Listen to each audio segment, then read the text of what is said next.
ambo jirta share godhani namni jiru nama weyne gajranga fi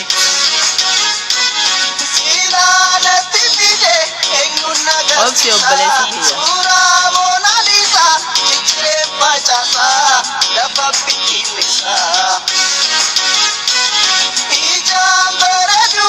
oye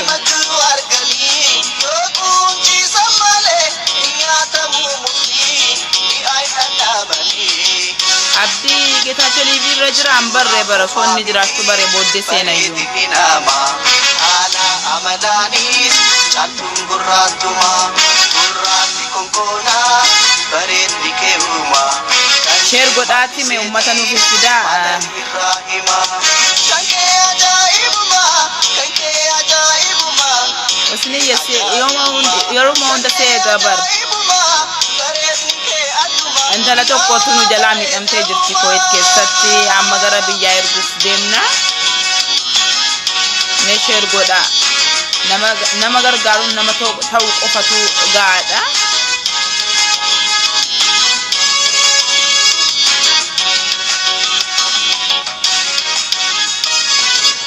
wontin talawromo masanu dani tane fad malik sharing goni wari galtan dafi madamin nawama jatti mal barbade siwan obsi jadi namane gajra be kan intala mi dam te sana fodde du fuda fi an dubbatu rasin isira yo dagesani o yafani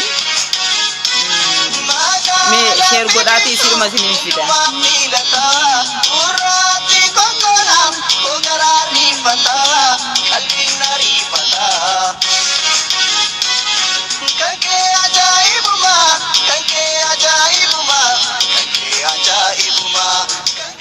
lata kana yambo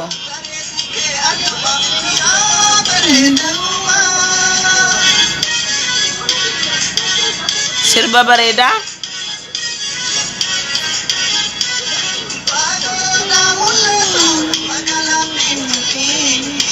namnin juru malif share ngone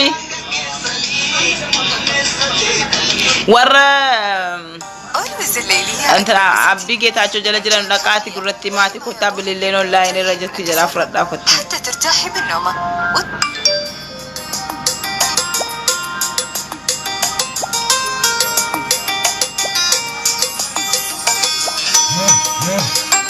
جمتي جمامو جمتي جرتا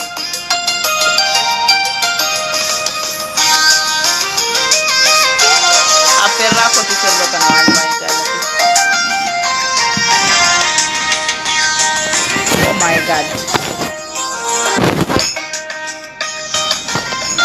ifama wala sirbaga barida jimiti jimma ruteta toko barresi me adika kuno na jala jirta ba toko barresi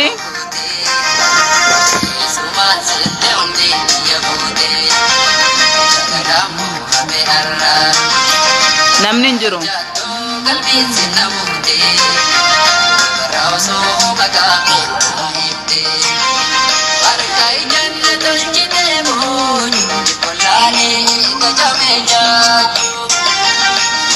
lulu ye na fere intala jarra baga da lulu ye jasdal moyebnu qurbi naam inshallah سيمي تينيون وانم وجهتشو بربادي لنا من الرور كونجرو بليسو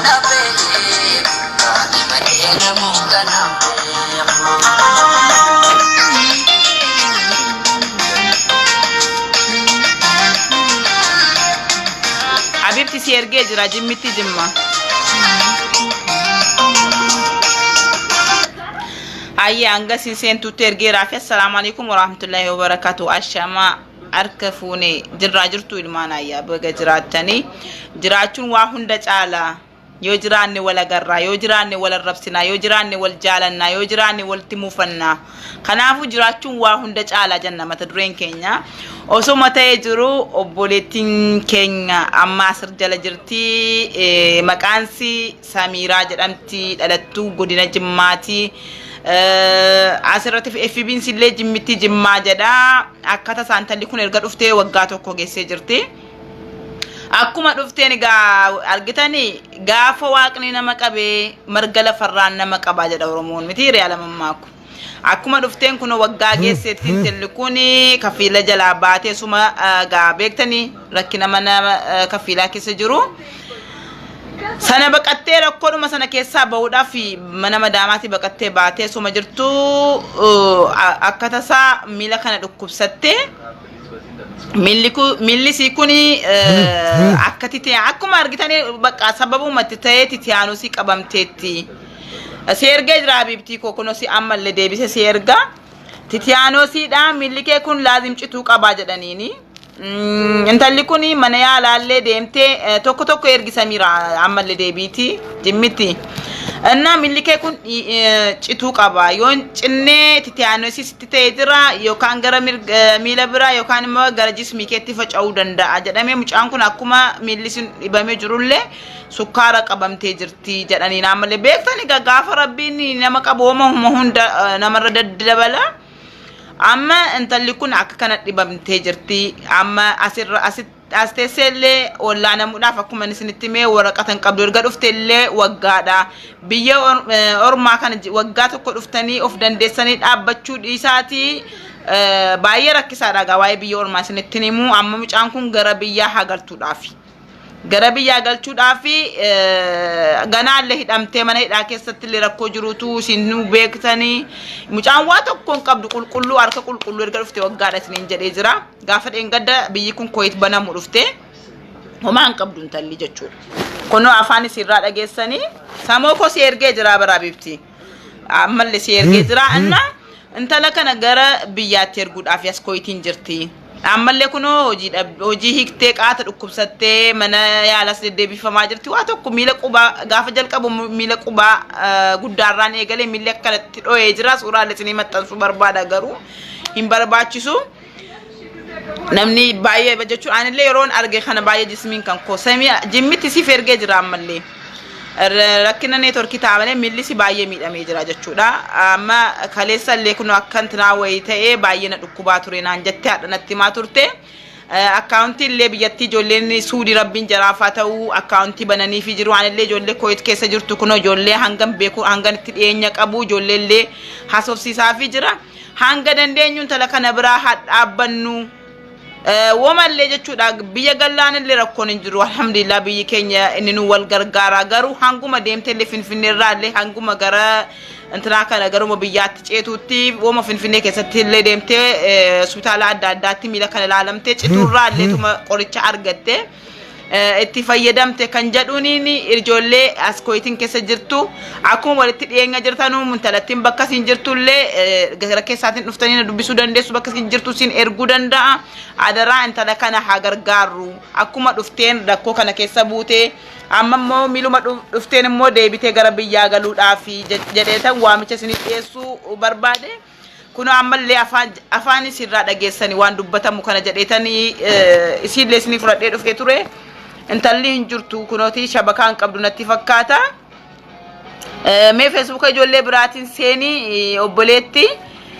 anarraa mootuu isirraa dhageessanii wayyaa jedhee yaada mee haa gargaarru keessattuu warri Kuwait jirtanuu haa gargaarru adaraa rabbi isiniin jechuu barbaada yeroo hunda waan erge kana fudhattee dhufti jettanii namutti mufachuu dandeessu garuu an yeroon ilmi namaa tokko yookaan namni tokko kana miidhamee jiru timuu indeen dhaggeeffadhu jechuudha.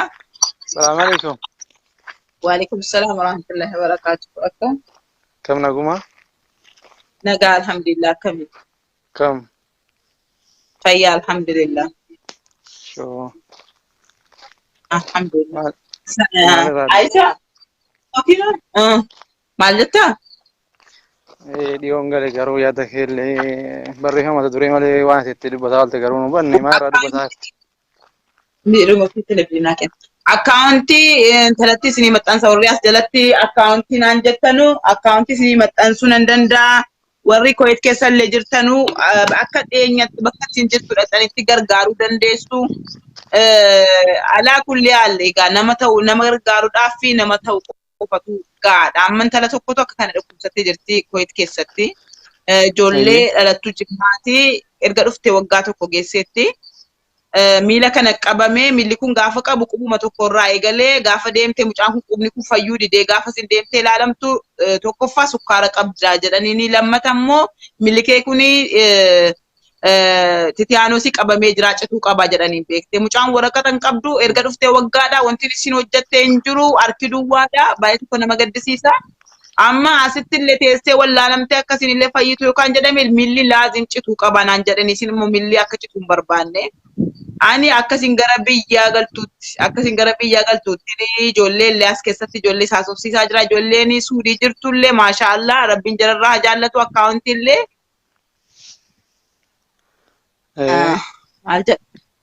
Gara biyyaatti illee akkasiin akkaawuntii waan arge bananii ijoolleen gargaaraa jiru isiniin jedha. Mee isinillee bakkuma jirtanutti akkaawuntii natu isinii maxxansaa akka mucatti kana bira dhaabbattanii jedheen asirraan isinii dabarsuu jira jechuudha. Mucaan si biratti moo ati ilaalteetta moo duudhuma dhageesse? Asuma naannoon jiru kana jirti garuu ana wajjin bakka tokko hin jirtu. Deemee illee qaamaanis inshaalaanis akkuma dalagaa ta'ee akka deemee ilaaluu dhabe malee deemee illee nan laalaa inshaalaa mucaan garuu kun amma gara biyyaa imaluuf deemti. Baay'ee rakkisaadha gamcaan dhibamtee jirti. Baay'ee rakkattee dhukkubsattee jirti jechuudha. Biyya kan galtu yaalamuuf hima biyyattuu galte kan yaalamee fayyu fakkaata. Millichi kan rabbiin beekamu beektee amma sukkaaraa wajjiniin wal qabateetti mucattiin kun kan millitti cimaa jiru. Hin laalla waan isaan beeknu gara biyyaa galtee illee asitti biyya ormaa keessatti rakkachuurraan ati immoo beektaa biyya jiruun biyya ormaa hundinuu addaan yaaruudhaan hundinuu fiigaa namni namaa wajjin yoo illee tiruu kee illee taatis wajjin teessee cinqamuu hin dandeessu dalagaadhaa isinis hin fiigdi. Namni fiffiigu kuni danda'ee nama kana taa'ee dhukkubsiisuu hin danda'u beektee. Fayyitees egaa kuni harka rabbii jira gara biyyaa galtee alaalamtuudhaaf gara biyyaa deemti. Maashaallah hojii bareeddoo hojjetaa jirta jechuudha. Inshaallah nuti akkaawuntii nu maxxansi yoo rabbi inshaallah amma rabbi nu gargaara olma jajjabeessine inshaallah miigaa isatti gannaa miti. Inshaallah akkaawuntii amman isinii maxxansaa akkaawuntiin ijoolleen Suudii jiran nuti sirreessanii fi jiru wallahi tunu bakka kana jirru ijoolleen Suudii jiran dhugaa waan akkanaatiin hin komatamanu. Wallahi baay'ee tokko nu gammachiisanii qarshii illee bubuusuu eegalanii jiruun anillee bakka jiru kana ijoollee hangan itti dhidhiyaadhu haasofsiisee fi jira. Yoo asitti illee harkatti kennamis waa tokko faayidaan qabu mana hidhaa galuuf deemti mana hidhaatti illee yoom akka gaggeessan wanti hin beeku hin jiru. Yoo hin danda'e illee baasiin haasofsiisaa afaan argee malee amma gara biyyaa galchuudhaa fi ijoolleen as keessa jirtanullee qaamaan bakki isin naannoo isin jirtu isinitti dhimma jaaharaa jirti.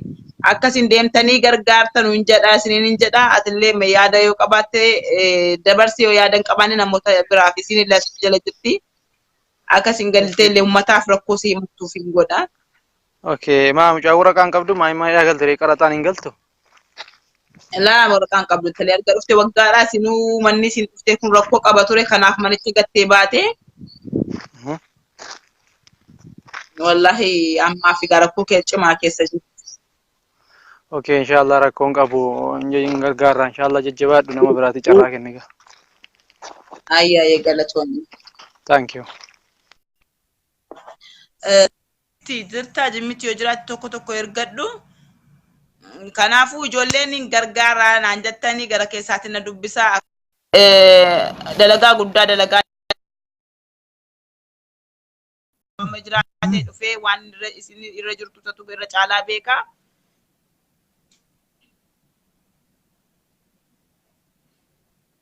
Faatumaa Qaasim fuulisa kam gifti ko ijichatu gaafuma kallaqamuyyee maashaallah guutee naa kenne rabbiin gara ijaatiin jechuudha gara biraatiin yoo funyee na godhe waa'ee kan koo intanaa komentii kan kooti dhiisitti rakkoon irraa dubbadhu.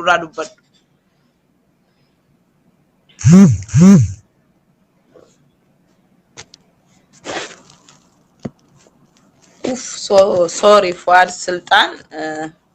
Osoo beekin jimmitti yoo jiraatti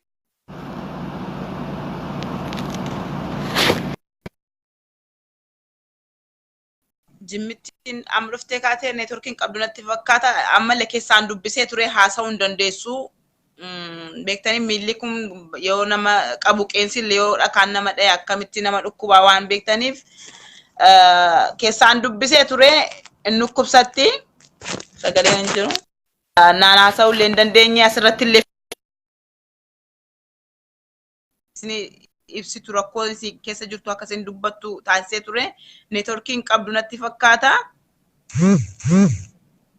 Jimmummaa miti. Eenyuun nama rakkate gargaaruun Rabbiin biraattis jaallatamaadha. Aadaa keenyas akka amantaattis ta'e akka aadaattis namni nama rakkate gargaaruun hooma jiru. Kanaafuu ijoolleen isaadha.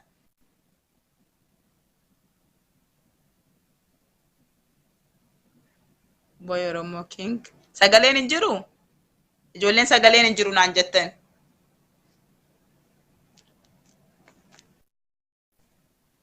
Ijoollee arabatu dalagaa na baasee dhaqee kasafadhu ka.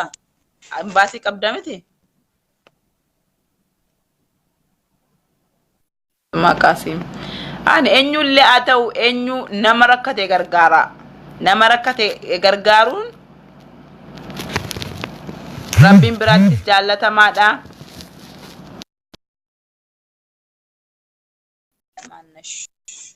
Samira mee gara keessaatiin bilbila kaaniin immoo lakkoofsa keen qabu.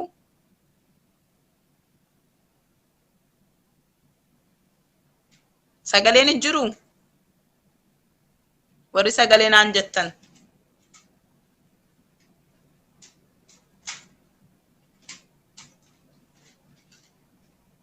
Kaamil Hasaasa Kaamil maal jettaa? Induuneem jettiin tuni isin kamtu? Hasbuun.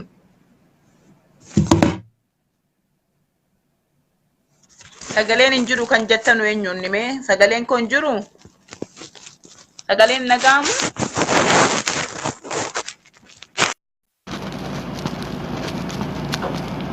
Qo'ee jimmitti meesiin seensisaa. Neetworkii kee sirreessi mul'atini ati dubbadhu. Of dhoskiti dubbachuu dandeessaa bar. Dirqama mul'achuu hin qabdu. Rakkoo kee himachuu dandeessa. Si fergee jira Samiraa ammallee. Ijoolleen koo jirtanu isii gargaaruu barbaadanii warri lakkoofsa koo qabdanu keessaa naasofsisaa isin ergaa jechuun ani beektanii danda'e illee gadi ba'ee ijoollee asifachiin qaamaan deemee gargaaruudhaaf yeroo hin qabu baay'ee biiziidha. Ijoolleen isii gargaaruu barbaadan isin qunnamuu barbaadanii lakkoofsa isiillee na bira jira. Akkaawuntii illee baafnee fi jirra waa hundaan deemte Samiraa si ergee jira giifti gadi ba'ee rakkoo kee uummatatti himadhu. Waan jirurraa sodaachuun hin barbaachisu kun lammii keeti ummata keeti itti rakkoo keetti himachuun rakkina ati keessa jirtu dhukkubaa ati keessa jirtu siif rabbitu beeka sa'aatii kana jechuun miillisi subhaanallah ani hin beeku garuu rabbiin nu haa eegu jechuudha jiruun biyya ormaa kun kan dhukkubsatanii miti fayyaan namaatu dhukkubsataadha intalli kuni gargaaramuu qabdi haa gargaarru jedheetani ani gara kootiin waamicha isin dabarsee jira. Atille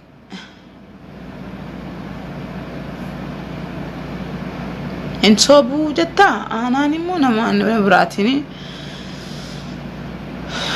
qeerroon gumaan tokko hin jiru laata isatu irra caalaallee waan kanaaf rakkataa jira inni faan osoo jiraatee irra ga'an illee silaa uummataa gadi ba'ee dabarsuu danda'a. Gara biyyaatti illee erga galtee uummanni jechuun waa baay'ee rakkoo baay'eetu jira. Asirratti isoon an dubbachuu dhiisee isiin dhuftee dubbattee silaa bareedaa ture. Rabbiin egaa waan akkanaarraan waa eegu jennaa dubbiin rakkisaadha.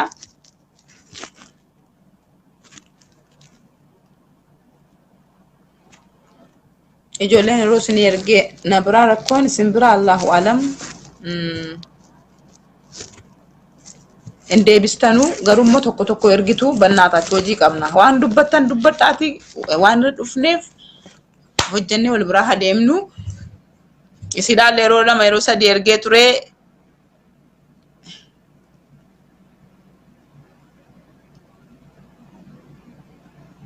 Boy Oromoo King qoostaa miti wallahi warri qoostanu ani qoosaan jiru beekani ani lammii kooti rakkatu danda'ee garaan kiyyan danda'u warri as jala dhuftanii qoostanu please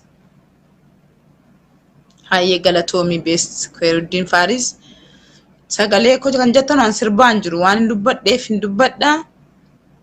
Indi deebar yeroo meeqatti rigee jira namni tokko gadi bahee dubbachuu hin danda'u beektee rakkoo qabaa gadi bahee dubbachuudhaaf sodaata. Kunoo fideen ture akkasiin gadi baatee illee rakkoo si himattuuf isin himachuu hin dandeenye beekte silumaayuu keessaan aan dubbachuurraa ati dhufte rakkoo kee himachuu qabu wayyaa jedheetan fidee ture namni tokko gadi bahee inkwaan rakkoo fi dubbachuu dhiisaati waan jiru kana namatti himu kana sodaata egaa hundinuu tokko miti kanaaf kunoo yeroo sadii moo yeroo afur ergeera neetworkiidhaan aan jetti neetworkiin alhamdulillah koo keessa fuuliidha tariinuma sodaatti natti fakkaata. Rakkoon qabu namni kudhan yoo nama gargaaruudhaaf namni kudhan tugaadha bakka jirrutti wala gargaartiisis lakkoofsiisis barbaadanu isiniif maxxansaa intalatti haasofsiiftanii akkuma koo jirtanu naannoottis ta'ee biyyattis suuraa si maxxansi bannaati Faisal Umar qoosiin qoosaa dhaabishii madaan quba abbaa gubaa jedhani si ati akka qoostu si kan si godhe waa biraati anima kan gubadhe dubbadhu kan na godhes waa biraati warri qoosaa qoostan dhiifamaa wajjiniin nanaasofsisina yoo qoosaa barbaadanii YouTube banadhaa kan achirratti baacuu waan adda addaa nu qopheessaa achirratti kolfina suuraa isin rakkattee rakkina isinitti himattee ati as jala dhufte itti qoosta baay'ee tokko nama gaddisiisa wallaahi. Anna intalatti hagargaaru sinin hin jedha makuu si ergee jira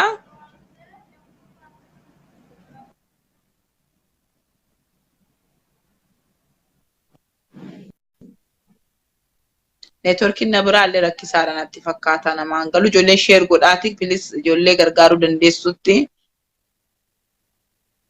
Anna Faisal akkasin jedhamu ka beektan immoo sin rakkina si anatu waan hin gurraan dhageessin talatti immoo qaamaan nan beeka beektanii wallahi maal fakkaattu nu wajjiniin intalan nagaa waatu wanti sin dhukkubsattee hin jiru hiidii ramadaanaa erga ba'e jamee qaffaa keessa jira har'a immoo waan isin rabbiin guyyaa tokko keessatti nuyi masanagaa karaa deemaa jiru kana waan barbaade nurratti godhuu danda'a. Kanaafuu nu har'a fayyaa qabna jennee fayyaatti qoosuun hin barbaachisu. Yoo dandeenye gargaaruudha yoo dandeenye du'aayii walii gochuudha beektanii gaafa idii wallahi offatte akkuma nagaa nu wajjin hidii baafte gaafa hidii ramadaana jidduu lamman kanatti hidii arafaa immoo dheengaddaa immoo isin dhukkubsattee jirti dubbiin waan akka kanaafuu namni fayyaa qabu fayyaa namaa irratti qoosuun hin barbaachisu wal gargaaruutu barbaachisaadha har'a peejiin koo rakkoo godhatee jira natti fakkaata yeroo neetworkiidhaan natti fakkaatu wal biraa hadhaabbannu nama rakkateef illee yoo dandeesse du'aayii godhiif yoo qaamaan bakka sanatti argamte yoo qarshiidhaan waan arge gargaaruu dadhabde intalli waggaa tokko erga dhufte nu waggaa meeqa hojjenne illee hundinuu of beeka jechuudha manatu lakkaa baankii abbaatu abbaa sana lakkaa jechuudha waa tokko namni Afrikaan waggaa tokko jechuudha isin akkuma baateen intalli lakkafamte jechuudha akkuma baate mana kafiilaate akka baateen dhukkubatti buute hangi isin hojjetatte hangi waa tokko Afrikaan qabu jetti wallahi naan akkan dandeetti ijoollee natti dhiyaatan waa soofsisee hanga dandee gargaaruudhaaf inshallah qophii xumurree jirra warri illee gargaaruu barbaadanis immoo bakka jettan teessan yeroo lama wayisiif ergee jira neetworkiin kan koo sirree miti har'a haa gargaaru isiniin hin jedha bor iftaan kana gaafa sanbata bismillah gaafa sanbata guddaa intina maannoo mana hidhaa jechuun mana hidhaa seenan aan jettee jirti bilbili koo litaa'uu didaa jira ishee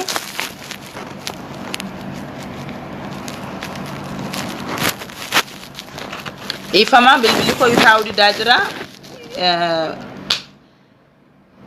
liivina addanaaf hin taane altasaakaallenyim lamaanninyaa'um gaafa sanbata guddaa mana hidhaa seenuuf deemti bakka jechuun harka kennachuuf deemti rakkoon qabu warri as keessatti illee as keessatti warri gargaaruu dadhabdanii gara biyyaatti waan qabdanuun bira dhaabbachuu dandeessu.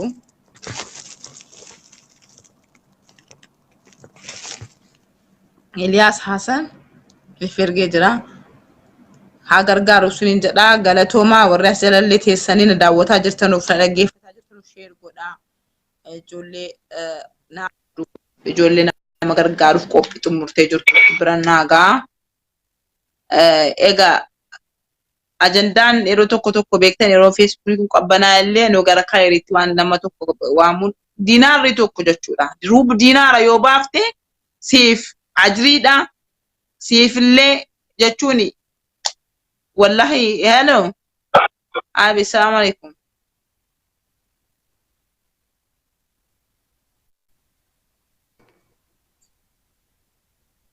السلام ورحمة الله.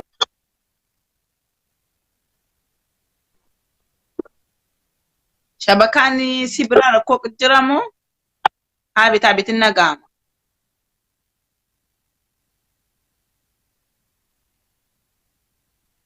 Halo.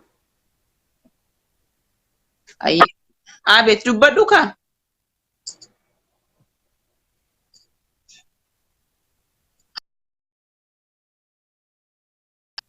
networking qabdu anatu gargaara jetta Muhammad Zain Olisha Galatomi nama gargaarunaati nama gargaaruudhaaf miliyoona dhibbaan gargaaruun qabdu jechuudha.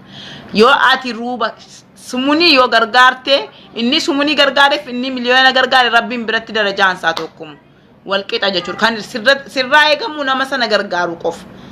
Kanaafu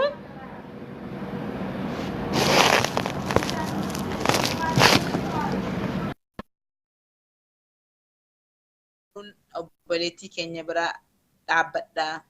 Ayyee Muhammad sifan erga obsi. Haadha networkiin ana biraa garuu wanti rakkoo qabu natti hin fakkaatu. Garuu kanumarraan ijoollee Suudii Arabiyaa jirtan baay'ee isin galateeffachuu barbaada. Dhugaa dubbachuudhaaf wallahi baay'ee galatoomaa isiniin jedha. Rakkina namaatiif kan dura buutanii waa hundaaf qophii xumurtanu isinii osoo isin rakkina kana natti himattee jirtu garuu anis immoo intina jedhee osoo hin taane biizii ta'etanii waan kanarraa kan hin hojjechuu dadhabee malee anillee si dagadheetii miti jechuudha. Garuu ijoolleen Saawudii Arabiyaa ammallee hojii boonsaa irra jirtanii jabaadhaa. Lammii keessanii rakkatu dandeessanii ilaaluu dadhabuun illee kuniif wallahi isiniif maqaa guddaadha. Na biraa kabajaa qabdu. Jamal Ibrahim afaan Oromoo qofaan dubbadhu naan jedha. Maaliin Chaayinaalaan dubbataa jiramoo? Amalaan ajandaa biraanatti fiddaa bannaata. Daa ture